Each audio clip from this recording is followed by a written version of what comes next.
Let me show you how you could add additional context to your linear issues straight from Slack. So right here we have a conversation with Darren and me talking about an out of credit banner in the app. What Darren is doing here is tagging the linear agent to create the ticket in linear. You could also use Tembo to do this, but in this case we're going to use linear. Now we could go to linear and click this particular ticket to see it, but in the background we have an automation on Tembo that is enriching these linear issues based on contextual knowledge from the organization. In this case, we've connected our linear, we've connected Sentry, and we've connected Notion, and the code bases that we have here from GitHub. So this automation here from Tembo triggers whenever there's a new issue on linear. So basically for all the issues that get created, it goes through and runs this prompt here, figuring out what exactly to find, guidelines, important notes. And this is a living document, kind of like Notion, how you could add headings, text, bullet points, etc. So this instruction here is what gets used when it goes through and tries to enrich your linear issue.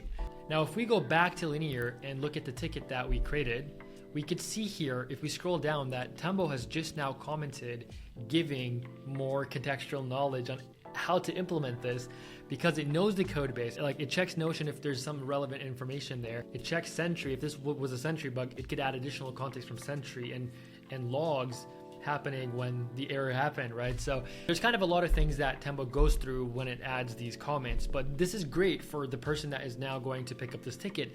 If this ticket gets picked up in, say, 3 months, well, there's context there. So the person that picks up the ticket no longer has to go out their way to go around and ask people like, where is this file? Where do I do this? And you could continue the conversation here and keep mentioning Tembo to get more and more information. So this template here is one-click installable from the automations template library on Tembo. And yeah, have fun.